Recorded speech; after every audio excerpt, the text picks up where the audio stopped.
कि आओ मैं आपको रायपुर घुमाता हूं, मुझे खुद नहीं पता कि कौन रास्ता कहां जा रहा है, अभी हम जहां पे ठहरे हुए हैं अकेले वहां भी नहीं पहुंच सकते, तुम आपको क्या घुमाएंगे।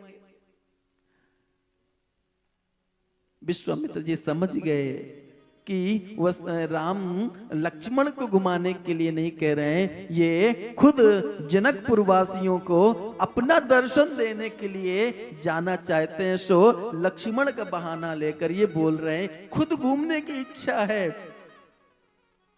यहां पर गोस्वामी पाद जी खुद लिखते हैं, नाथ लखनपुर देखन चाही, नाथ लखनपुर देखन चाही, प्रभु सकोच डर प्रगट न कायाही, प्रभु सकोच डर प्रगट न कायाही, चौरायोर आव यशोमय पावो, चौरायोर आव यशोमय पावो, नगर दिखाई तुरंत ले आओ, नगर दिखाई तुरंत ले आओ।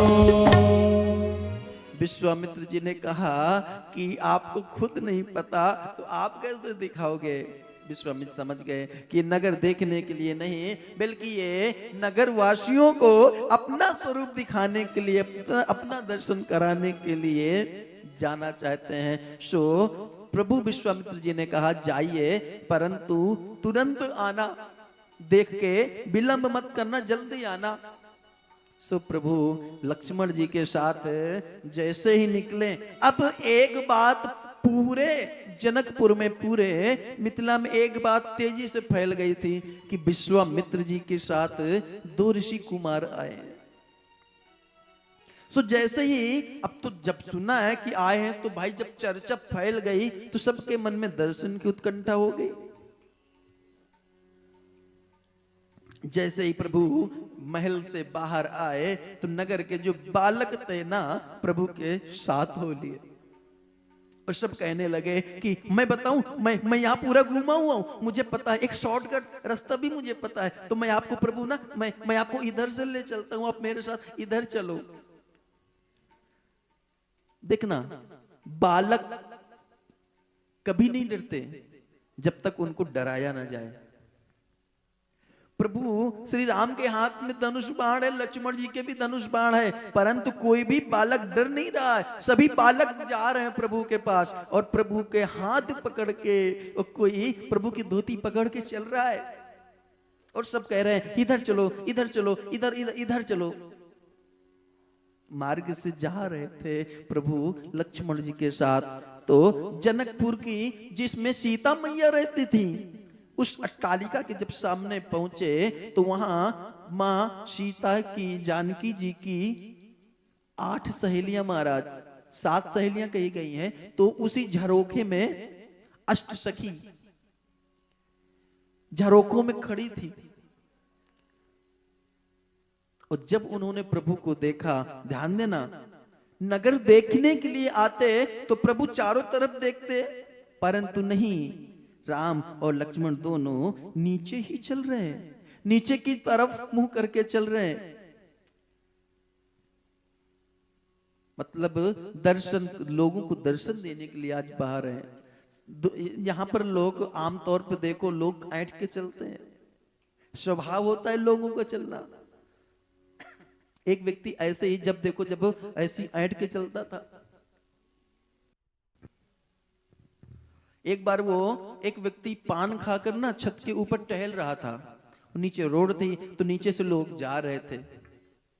ध्यान देना, वो व्यक्ति नीचे से जा रहा था तो ऊपर जो टहल रहा था उसने पान खा रखा था, उसने पीछ मारी तो नीचे जो जा रहा था व्यक्ति, उसके सर पे पड़ी।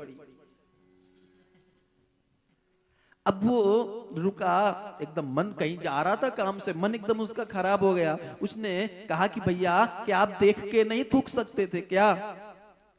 उस व्यक्ति ने कहा कि आप देख के नहीं चल सकते थे क्या?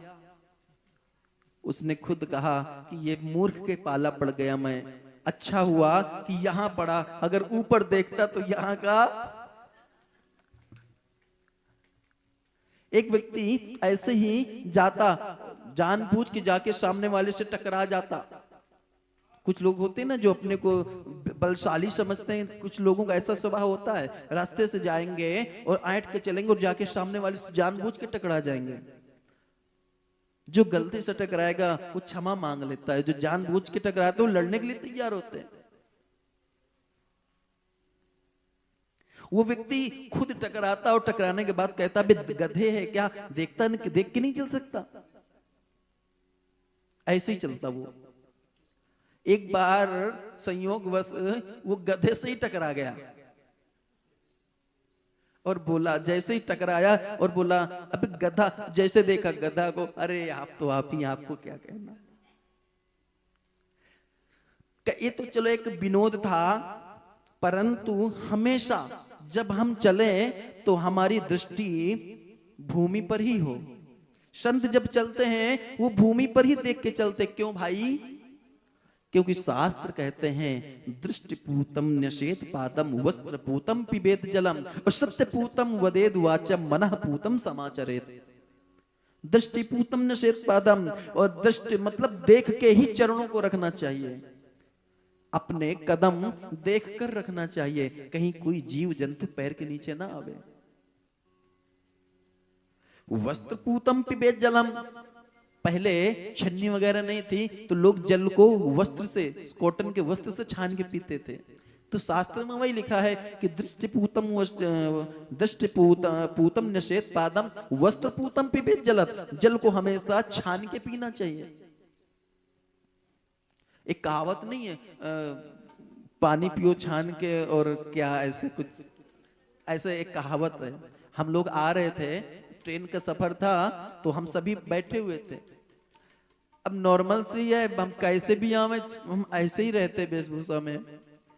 अब कभी कभी ऐसे जब लोग देखते हैं तो कुछ उपहास भी मतलब विनोद करते हैं, जैसे लोगों का आजकल स्वभाव, पर हमें कोई बुरा नहीं लगता।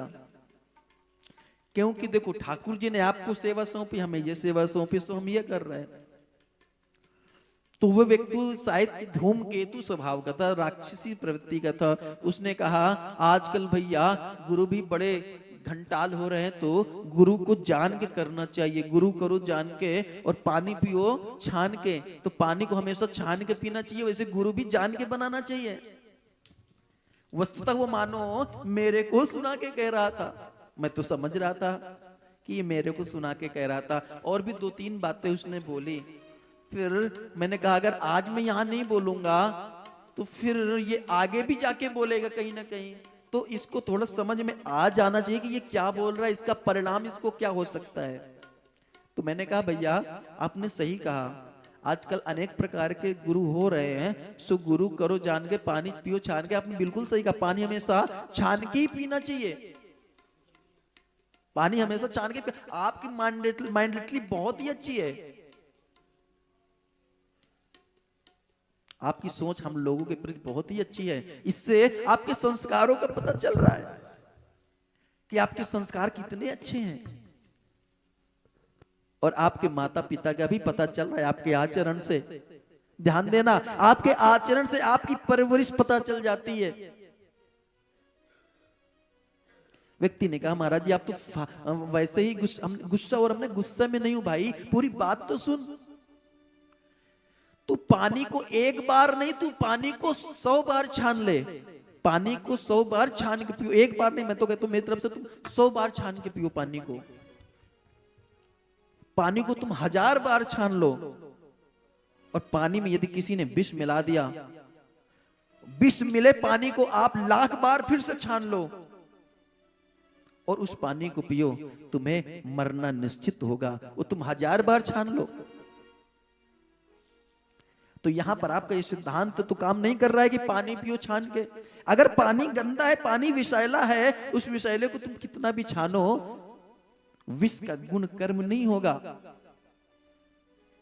विष का गुण समाप्त नहीं होता। आप 1000 बार उसको छान लो,